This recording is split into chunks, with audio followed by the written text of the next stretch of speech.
Good afternoon, everyone, and thank you for joining the Survey and Spatial webinar this afternoon. Our presenters today are Kevin Smith, Stuart Kay, and Paula Gentle. Kevin is the business manager for Discovery Marine Limited based in Whangaroa. His roles include contract and project management, business development, IT, and health and safety. He has 38 years experience in hydrography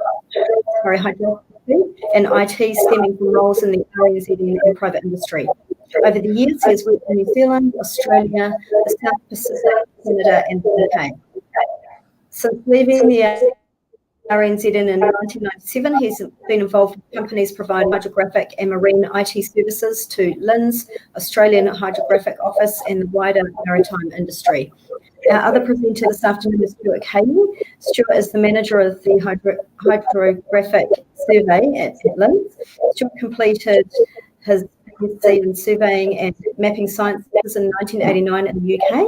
After 16 years working as a hydrographic surveyor, mostly in the North Sea, Stuart moved to New Zealand in 2005 with his young family and worked with Turing Institutes in Taupo until joining Land Information New Zealand in May 2006 as a senior hydrographic surveyor within the NZ Hydrographic Authority.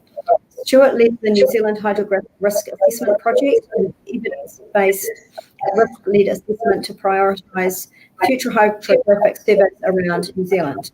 The subsequent long-term prioritised survey programme, HyPlan, was published in 2017.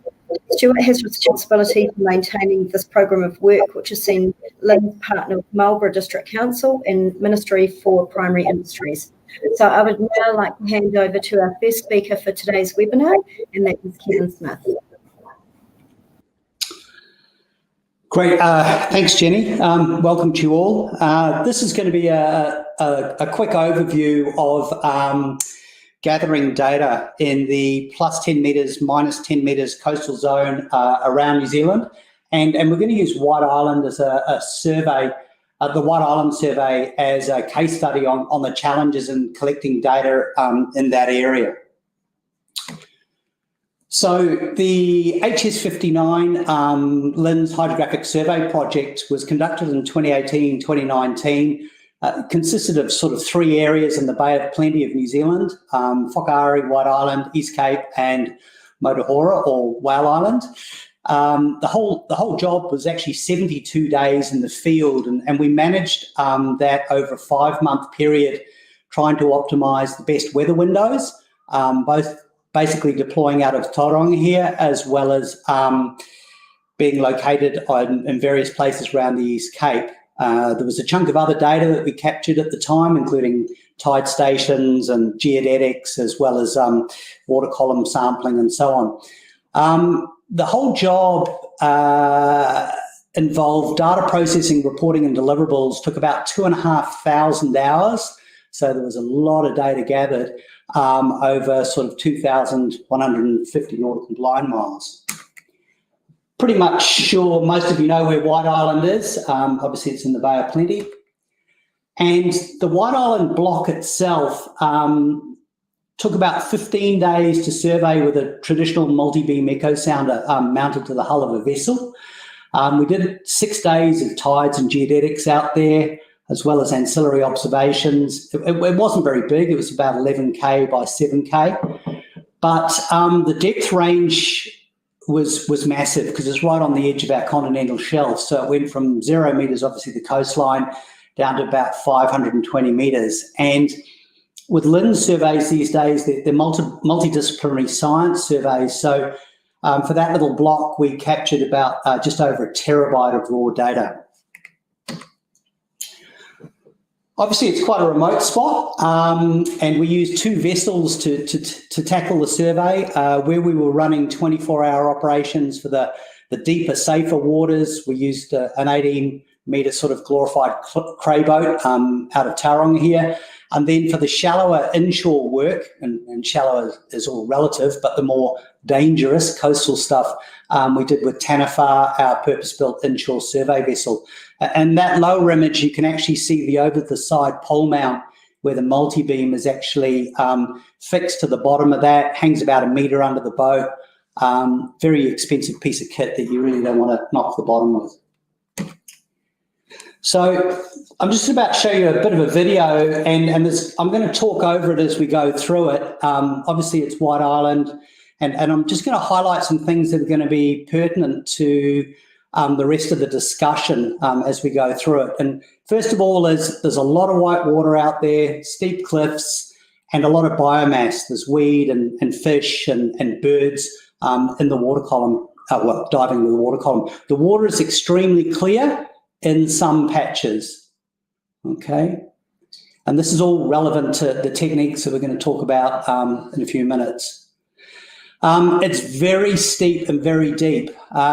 These pinnacles, the biomass there is all the fish in the water, and a lot of these pinnacles that you'll see here come out of 150 metres of water straight up.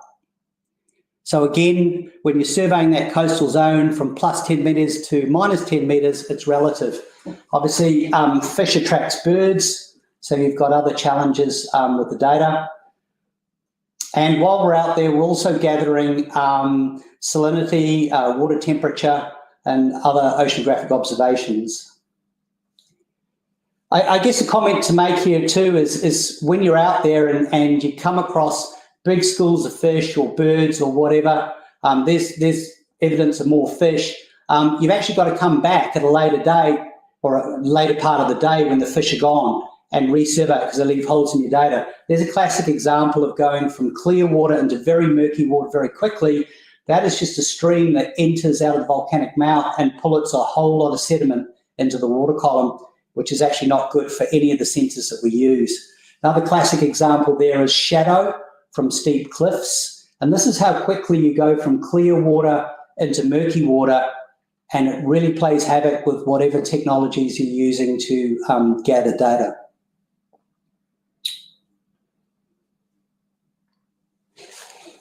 Okay.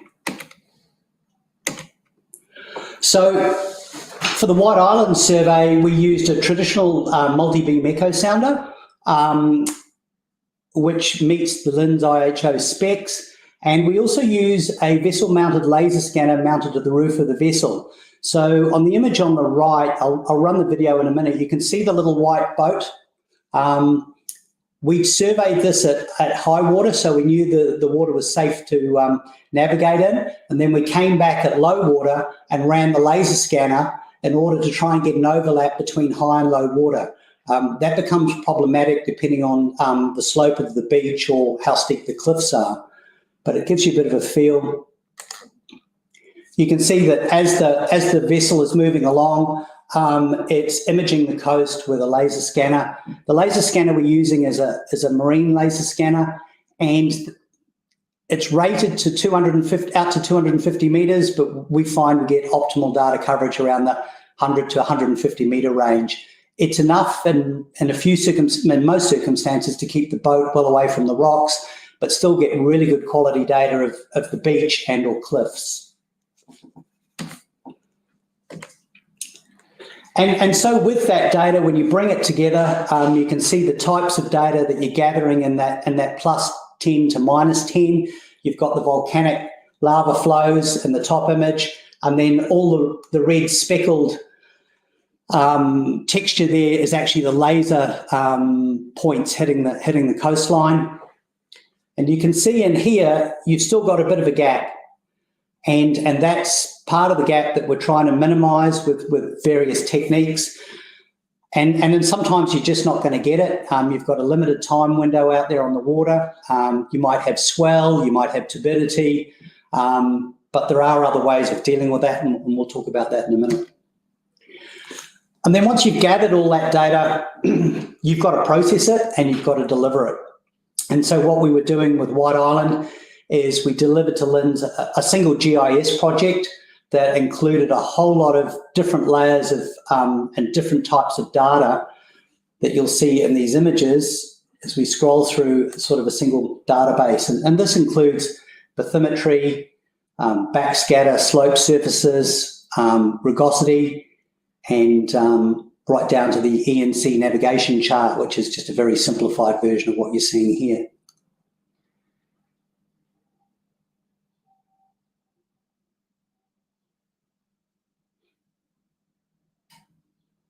So as you can see, that they truly are gather once, use many, multidisciplinary surveys. So we're actually getting pretty good value for money out of the echo sounders that we're using at the moment in terms of the data that can be interpreted out of them.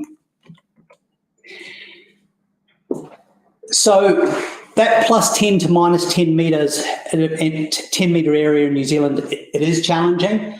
There are a couple of different techniques, or the 3 or 4 techniques that we're actually using at the moment, and some that we're experimenting with, and we're just going to go over those now and talk about how you might use them.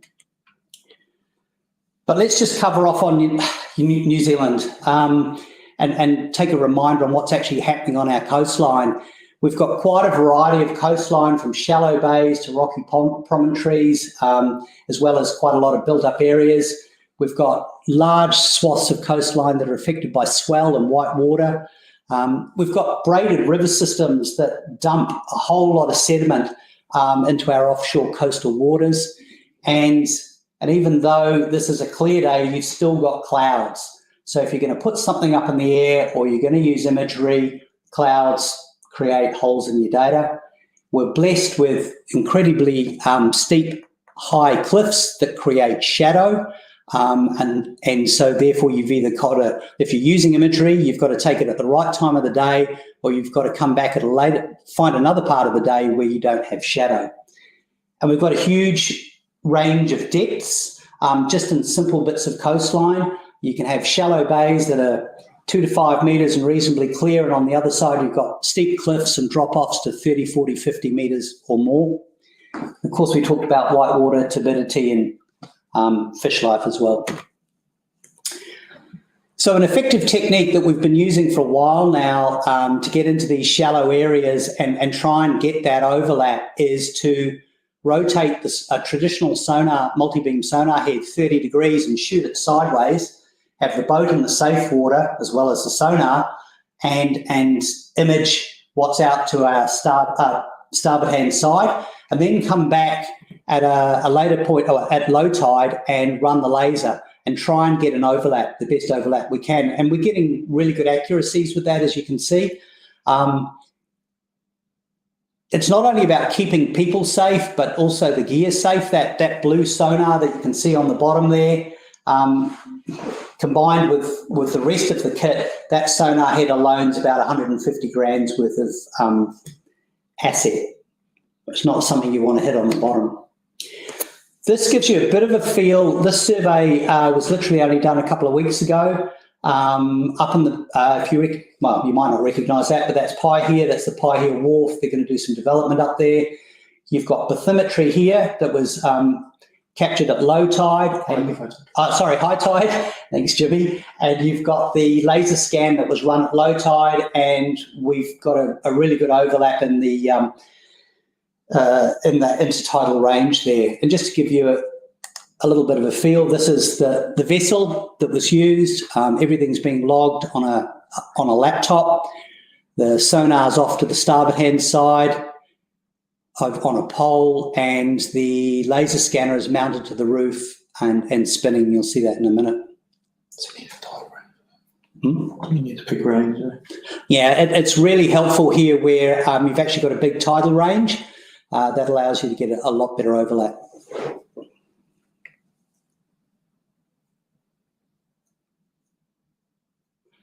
And as you can see, relatively benign conditions. So another tool in the sonar side of things that it's going to be really quite useful, again in New Zealand's context where we have large shallow bays, is interferometric sonar. So a multi-beam sonar on the right will get you about seafloor coverage of 4 to 6 times the water column in general. But an interferometric sonar will get you 12 times the depth. And so your footprint is greatly increased, and one, it saves you time, and two, it allows you to capture data in shallow bays very, very quickly and still keep the vessel safe. And of course, you can still run a laser scanner on the top to get anything that's drying at low tide, and you're still getting pretty good accuracies, as you can see there. So the next tool set that's available to everyone is satellite imagery.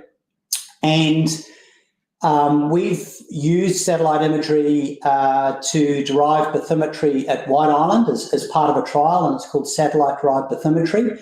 And we purposefully used the empirical method, which is a statistical method, as opposed to the physical method, which is more expensive but more exacting.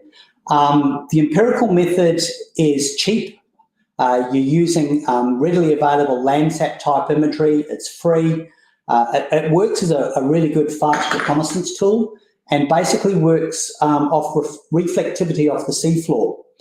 Obviously, it's a lot less accurate than single beam, multi-beam and laser, because it depends on the quality and resolution of your satellite imagery. So if you're using 10-meter satellite imagery, you're not going to get super great results, but it can be ground truth with any bathymetric data that you might have in existence for that particular location.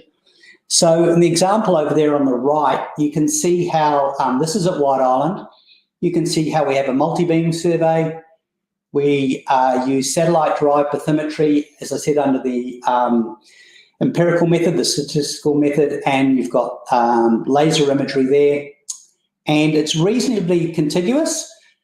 This was in a very clear bay on White Island, but you've still got about a 1.5 metre disconnect between the multi-beam and the SDB. So satellite imagery, you really do need clear water. You don't want any reflectance, you don't want any shadow, and you don't want any swell. And you can see the samples there. The best we got was 1.5 metres disconnect between the multi-beam and the SDB. It's better than nothing. If you can't get there, then SDB works really well in remote places like out in the Pacific Islands, out in the atolls. Also, you've got a lot clearer water. Shadow, as you can see, you lose data. Turbidity, again, you lose data. It's no good. And swell, you only get good data for a very small portion. So with SDB, we were getting plus or minus 2 metres and less than 10 metres of water. So again, it's in that very shallow coastal range. Everyone knows about traditional airborne LiDAR. I'm not going to spend too much time on this, but it's been done for 20 odd years now, topo and hydro. Excellent resolution, high quality data that you can capture large strips of coastline very quickly. Again, subject to water clarity, biomass, wave action, and so on. So in New Zealand, it has been used on a few occasions and down to depths of around 15 to 20 metres under optimal conditions. But the beauty with LiDAR is that because you can travel great distances, you can work around weather systems, and as long as you've got a really good flight planning, you can almost work at different parts of the country to maximise weather and sea states. And now what we're starting to see, and it's an area of interest to DML, is UAV LiDAR. So you've got survey quality drones that are available in New Zealand that you can see up the top there. And it uses a drone bathy topo LiDAR, that little box, that astrolight box there. And you get a 30-degree swath, which is about 15 metres wide.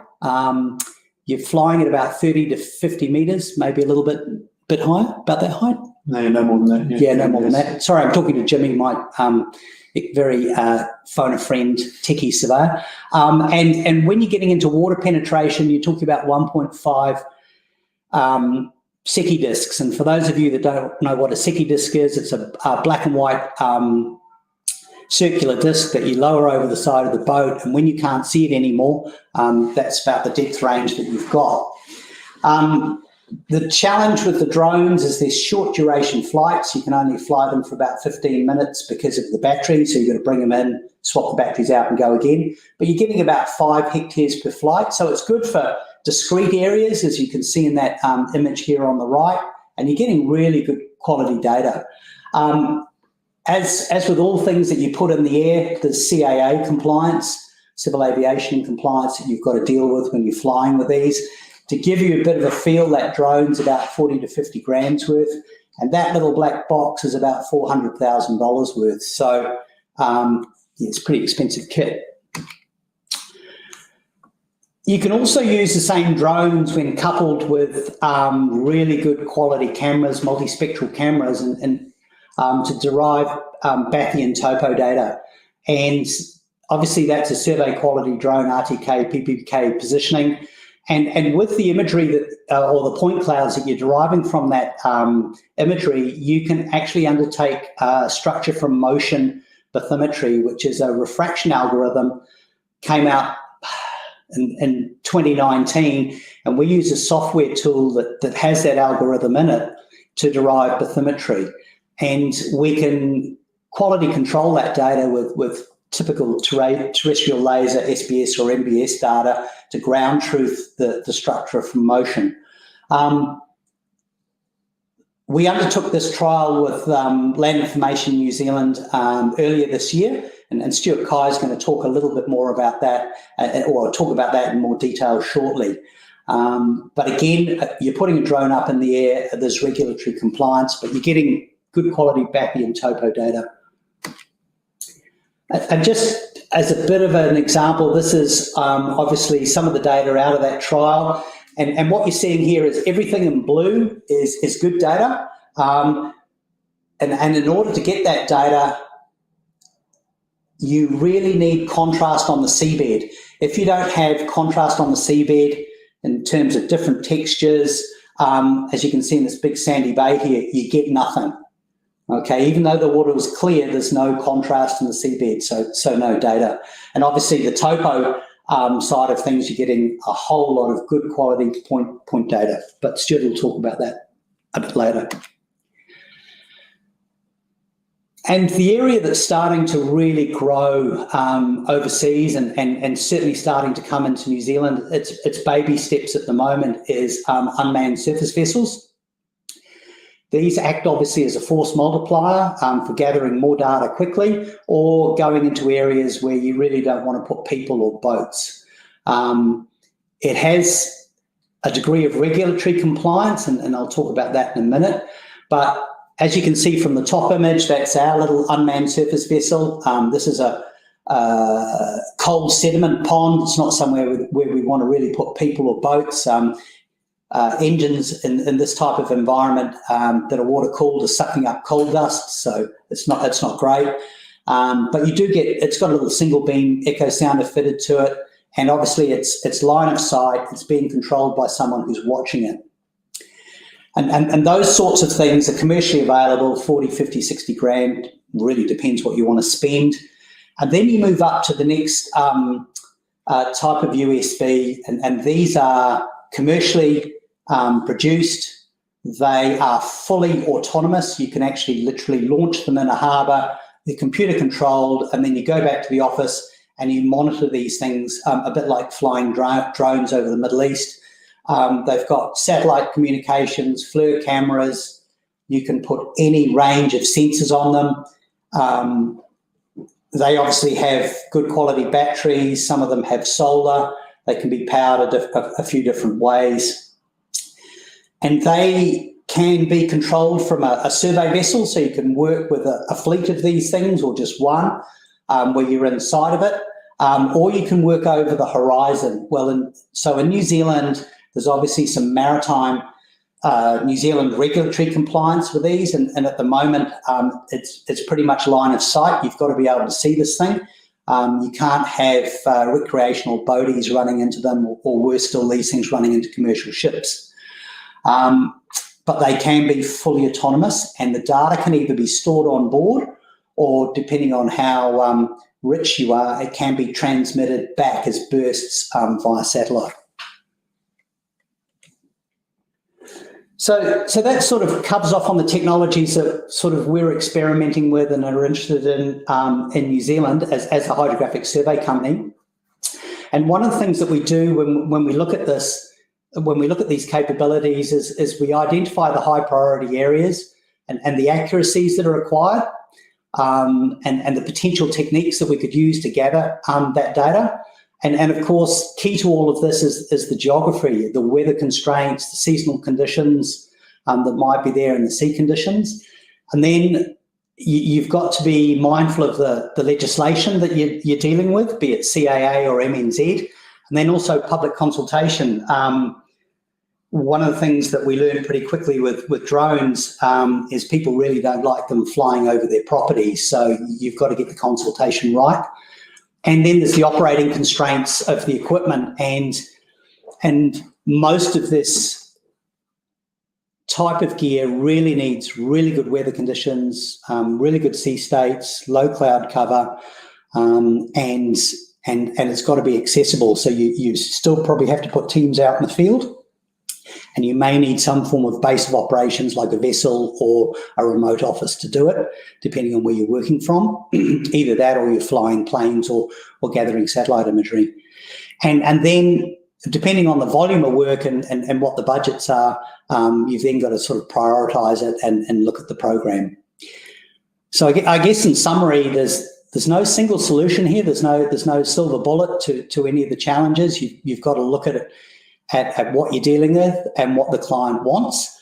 And you may end up using a combination of these types of technology. And in the end, the data that you've captured, it's got to be fit for purpose. So that's pretty much it. Questions?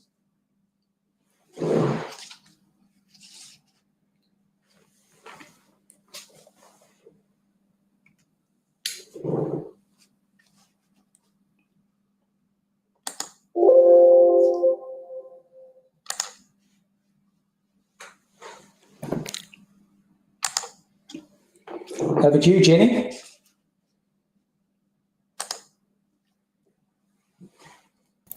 Sorry, Kevin, there's no questions that have come through for you at this stage, but if any do come through prior to the webinar ending, I'll certainly read them out for you.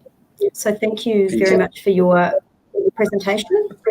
I'd now like to introduce Stuart Cahy from LINZ to speak to our candidates online.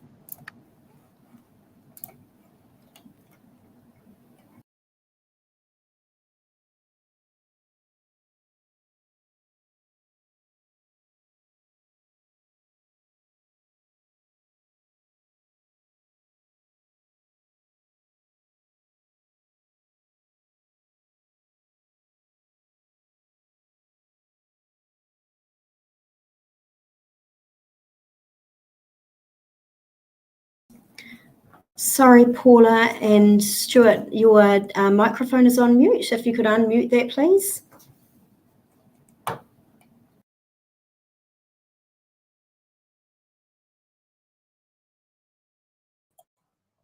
Here we go. All right. Can you see and hear it now? Yes, all good now. Thank you. Thank you, Jenny. So I will be sharing the presentation with Stuart. So I'm Paula Gentle, Senior Positioning Advisor here at Land Information New Zealand. And I was the project manager for the LINZ UAV pilot. So this pilot was set up to look at the challenges of collecting and processing data within sort of 10 metres elevation to 10 metres depth. So the primary objective of the UAV pilot was to understand the strengths and limitation of this technology and associated methodologies, with an aim to actually collect data to a depth of 5 metres in terms of our vertical datum 2016, and to get enough overlap to be able to integrate these data sets to a horizontal distance of 50 metres landwards. So before I dive into the specific UAV pilot, I thought I'd set the scene and actually talk about why LINZ is interested in UAV technologies. So over the last 12 months, LINZ has developed a business case to be able to collect data from within the coastal zone. So as you may be aware, there is relatively limited information in terms of bathymetry for the coastal zone. And in terms of our project definition, we've just defined it to be 200 metres inland out to a depth of 20 metres in terms of our vertical datum. So the picture here represents that coastal zone that we've defined, and it's not a small area. So it does look quite insignificant potentially on this map, but when you do add up the actual total area, it is the equivalent size of the Waikato region. So not small, and as you may remember, Kevin talked about all of the challenges around surveying in this coastal environment in terms of white water, turbidity, water clarity, and other environmental facts that considerations that we have to work to when surveying those areas. So to get a head start with the 3D coastal mapping project, Lynn's put together a desktop study to investigate 4 main things, which was New Zealand's specific coastal environmental constraints, what we have to work with, a list of all of the possible technologies that we could potentially use to complete this project. We wanted to understand other projects that have been completed internationally. So our counterparts in New South Wales completed their coastal mapping project in 2018. So we wanted to actually apply lessons learned from them. As well as having a look at all of the other information, bringing it together to actually put forward some recommendations. So within the UAV pilot, these are the 2 main things that we're investigating. So in terms of lessons learned from other international agencies who've completed this, our counterparts in New South Wales used a combination of topographic and bathymetric LiDAR to survey their coastal zone. And as you can see, there is actually a gap, a missing piece in the intertidal zone between the bathymetry data and the elevation data. As you move up the coast, obviously it's not everywhere. So there are pockets of limited information or data gaps. And so within this investigation, we wanted to have a look at other alternative technologies to be able to infill these gaps. So out of the desktop study investigation, we had 2 main recommendations. Like New South Wales and other agencies, we would probably use topographic and bathymetric LiDAR because that's the best technology to capture this information over large areas. Based on other information and the data that we've collected due to New Zealand's coastal zone considerations due to turbidity and wave action, it's likely that there will be gaps. So there were 3 main ways that 3 main technologies or ways that we wanted to limit these data gaps once we'd collected the information. We had the UAV technology investigate a Geoscience Australia methodology of the National Intertidal DEM method. So that's around analysing aerial imagery with known heights of tide and building up a layer so you can build up a contour picture within that intertidal zone, and as well as looking at repeat flights. So if we were to collect LiDAR, how often would we have to repeat certain areas? So obviously our talk is around the UAV technology, so that's where we'll head to next. So the pilot itself. Back to my original slide, just as a reminder, with the primary objective is to actually understand the strengths and limitations of this technology and the methodologies associated with it. With the pilot aim, with it being a pilot, we had an aim as opposed to a specific requirement to collect topographic and bathymetric data to a depth of 5 metres in terms of our local vertical datum, and the 50 metres horizontal distance landward. So to be able to do this, we put together some specifications. These specifications were developed to make sure that we weren't specifying specific UAV technologies, although we did have some conditions around resolution and depth that we were hoping to achieve within this pilot study. We looked at other sources of information. So we had a look at the LINS topographic base specification for LiDAR to make sure that any data that we collected could also be integrated with this data that would be the result of this pilot. In addition to the quality or the sensor type, we also wanted to know some accuracies around that.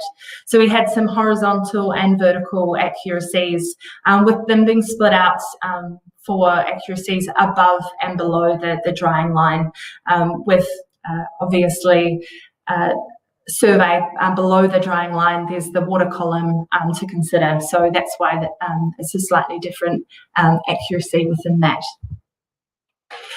Within the pilot, we also have within LINS an ideological. We have a principle of collect once and use multiple times. So within the research that we've been collecting over how the data will be used, multispectral data was also raised. So we wanted to investigate whether we could collect this data at the same time as the bathymetry data, and the bathymetry data being what LINS was really interested in. So the two project pilot areas that we selected were both in Northland. And so the main reason for this was because, one, we had topographic LiDAR data that was collected through our partnership with the Northland Regional Council through our elevation program, as well as hydrographic data collected a few years ago by a hydrographic survey program here at LINS as well. So this is a good way to be able to merge those data sets and try and see if we can integrate those data sets into the future to have a seamless map between the elevation and the bathymetry. So we engaged two suppliers to collect this data and pilot the UAV technology. This was IX Blue, and so they collected data in the Whangaroa harbour area, and DML, and they collected data in the Hihi region. So now I'll pass over to Stuart, who'll go through some of the technical details of the pilot program. Thanks, Paula. So maybe just first to acknowledge that the majority of the images that are from here on in, they have come from the reports provided by DML and IX Blue. So just acknowledging that up front. So as we said, IX Blue and DML undertook the work. The field work took place May, June this year, and obviously adhering to any COVID-19 travel restrictions. Another consideration that we were kind of prepared for. So starting off with the work in Hihi, just give you an overview of the technology that's been used, the UAV platform, the cameras, and then the positioning technology and approach. For the Hihi work, there was 2 flights undertaken, carried out. One flight with an oblique camera angle orientation, and one with an AD camera orientation, and a ground control provided by PPK GNSS. So that UAV there was used for the imagery for the structure for motion, and then a separate UAV and sensor were used for collecting the multispectral data. So understanding that there are different requirements for collecting data for bathymetry and also collecting data for multispectral purposes. And then in support of this, although we did have some multi-beam survey data in the area, There was some additional ground truthing undertaken using a small boat and single beam echo sounder, and to survey some lines in the overlap area.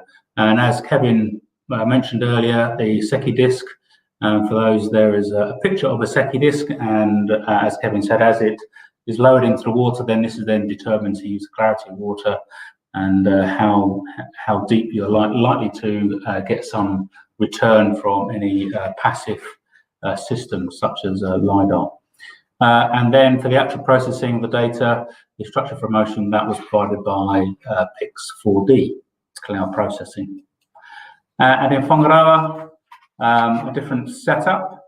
So this was using a fixed wing vertical takeoff platform, and cinemaker camera, and again positioning with PPK, and there was also RTK capable ground reference points scattered around, located around the survey area, and again a multispectral sensor included.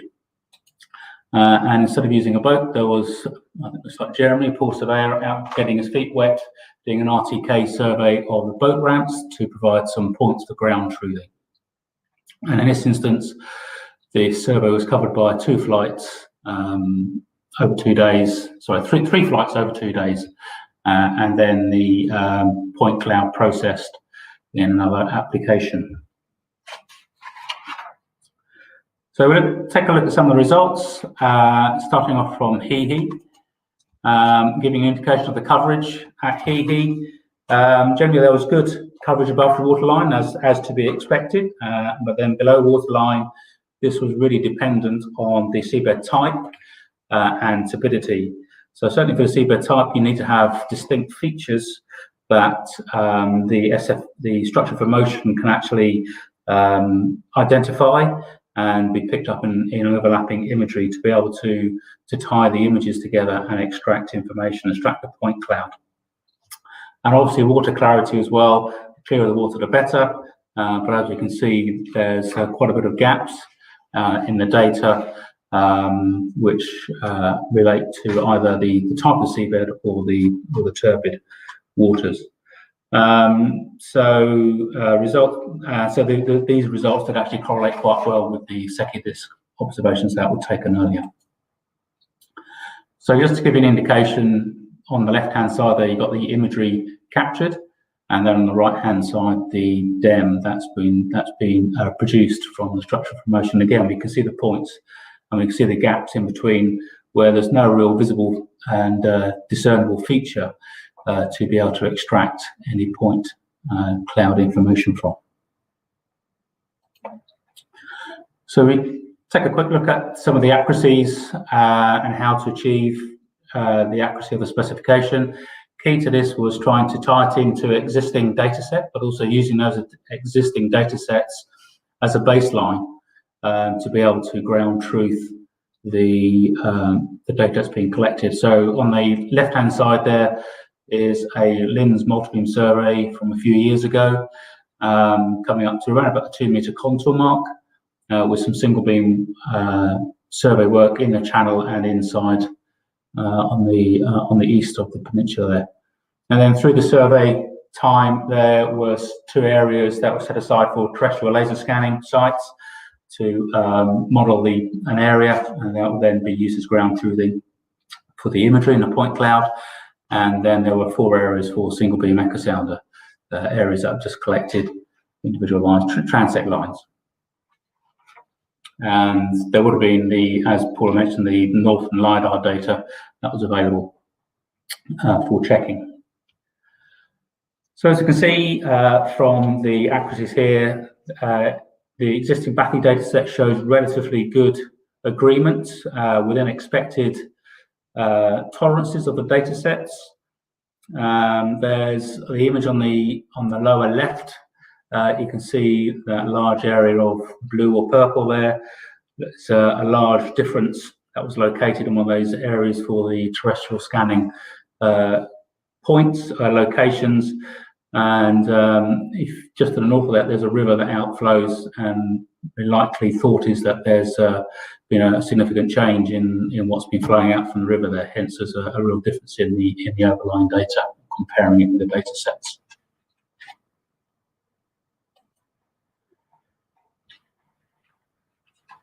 So just looking at profiles of the data sets, below the waterline, we can see it's quite noisy, as illustrated in the I was going to say green line, but there's two green lines there. One, the upper green line, and then the blue line below. Different statistics, they tell a bit of a story there. Obviously, there's a good mean difference, but if you look at the standard deviation, then they're relatively high. The oblique imagery overlap gave a little bit more accuracy than the nadir imagery. So it was hard to find any area across the site that met the specifications in terms of accuracy. All areas did have some form of noise.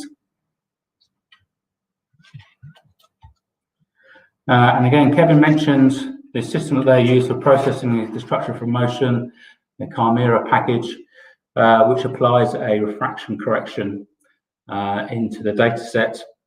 And there's certainly a better alignment with the data. So the blue line there is post refraction correction, and that lines up pretty well with the green line, lower line, which is the bathymetry, which starts around again about the 2 meter contour. So without any refraction being applied, the differences from the baseline bathymetry were greater across the area.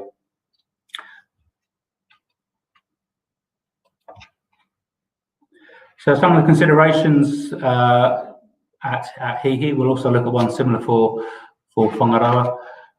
So logistic constraints really did need to have all the stars aligning, in particular weather, turbidity, lighting. What time of day do you fly the UAV to collect your imagery? And we had the extra addition of COVID restrictions as well. And one of the interesting artifacts that came out from the work in Hihi are that try and avoid areas where you got wake and wash, certainly from boats and jet skis, as that throws in certain artifacts. And then other data sets considerations, trade-off is required, as mentioned earlier. The sensor for collecting imagery for bathymetry topography has a different requirement for that for collecting multispectral information. So the method may not. So having that consideration, you may need to fly a couple of flights rather than trying to do everything at one time on the one platform. Okay, so let's look at Whangaroa. Again, there's the coverage, and the red area here. This was the extent of the intended survey area. So you can see that there were some issues. There were some issues in being able to cover the whole area, but we can have a look at what's being collected. So again, above the waterline and intertidal zone, coverage was reasonable, and some features were mapped pretty well. Below the waterline, coverage was really only down to about 1 or 1.5 meter. And this was really an issue of the homogeneous seabed, not many features to be able to focus in on, and quite a high turbid environment. And again, the baselines, there weren't as many baseline data sets in Whangaroa as we had at Hihi. There was a multi-beam survey from 2014, another LINS survey, which you can see half of the area isn't covered by. So that was then augmented by RTK surveys of boat ramps and wharfs and slabs, concrete slabs, flat surfaces to be able to help with ground truthing. So that's really being considered more as the more reliable data set. Is more recent. The bathymetry in the estuarine environment may well have changed, particularly up and around some of those bays there. So we take a look at the accuracy of the data at Whangaroa. It meets the specifications, obviously above the waterline. RTK fixes on the discrete features show good agreements in terms of position. And although the vertical accuracies were a bit skewed on some of the sides of those features, then below the waterline, accuracy is reasonable down to about 1 metre. And then deeper than that, it starts to degrade. With certainly plenty of artifacts within the point cloud that's being extracted from the imagery. And again, that comes down to the environment it's working in. It's flat, it's benign, and there's no particular features to identify. So overall, over the whole data set, the top image there shows the range of minimum maximum differences, and with a mean and a standard deviation. But then if we cut it down to look at a narrower depth range up to the 1 metre below the waterline, then we're seeing there's a relatively, or the difference is improved. So looking at where the limitations are, what is the maximum water depth, particularly in this kind of environment, what is achievable. So we did talk about some artifacts. And the top image there shows those from the structure from motion point clouds, some holes and very dimply effect. Obviously, it's not able to lock onto the flat featureless seafloor, and comparing that to the multi-beam coverage in the same area, you can see obviously far more information being picked out there, and picking out some of the moorings in that location.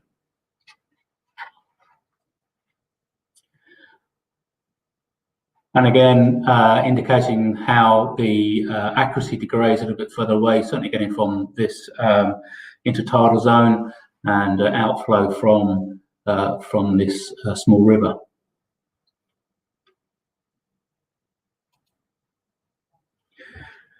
So just quickly, just from a multispectral point, looking at some of the outputs here. This is what I could easily put together and taken from IX's report. So in their particular instance, the multispectral imagery was collected concurrently with the red, green, blue RGB data, and also processed with the near infrared and red edge bands, and able to process this through to be able to give you more information from, or more understanding of the information. And the image on the right hand side there is comparing the area there. You've got the imagery, you've got the digital elevation model, but then you also have the multispectral input into a normalized difference vegetation index.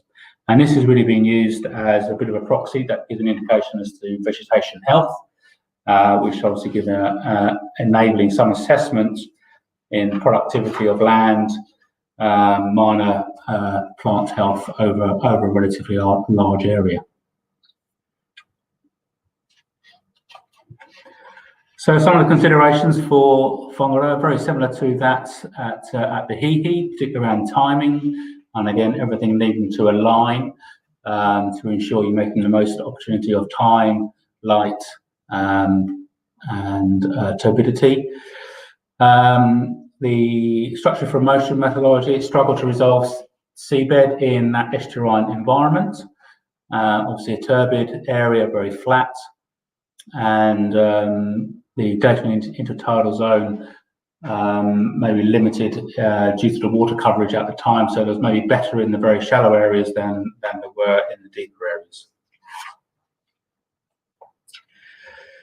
So some of the findings and recommendations that come out from this so far. So yes, we achieved our objective, but I think it's fair to say we didn't fully achieve our aim. Structure from motion doesn't meet the requirements for mapping the coastal zone reliably. It certainly shows that it can do it, but if we're after that repeatable and being reliable, then there are a lot of factors that come into play, and they do need to come in play to have a good acquisition window. We did look to say, is this a way that could be easily and quickly deployed? That may be questionable. and there's a lot of caveats that need to be taken into account when you're looking to work with this methodology. So IX also considered the use of satellite drive bathymetry as a way to help and augment the data being captured and to help in terms of ground truthing.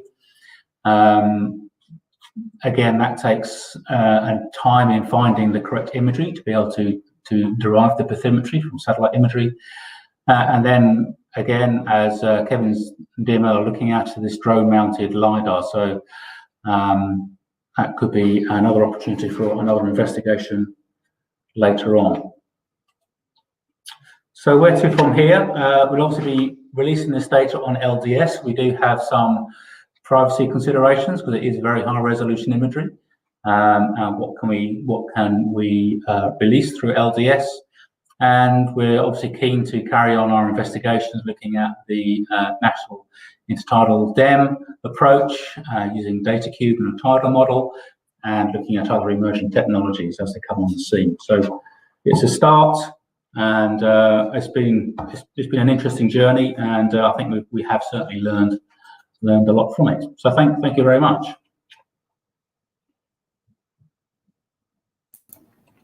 Great. Thank you so much for your presentation, guys. I'm just going to pop Kevin back up on the screen as well and just have a look at some of the questions that have come through from our people watching the live stream. So, Kevin, there's a question here for you. When was this work at White Island done? Over the summer of 2018, 2019. Before the eruption. Before the eruption. So before the eruption. Okay. That is the only question that's showing up at the moment. I'm sorry, guys. I might just wait a minute and just see if any of the other attendees online have any other questions at all for Linz or for Kevin.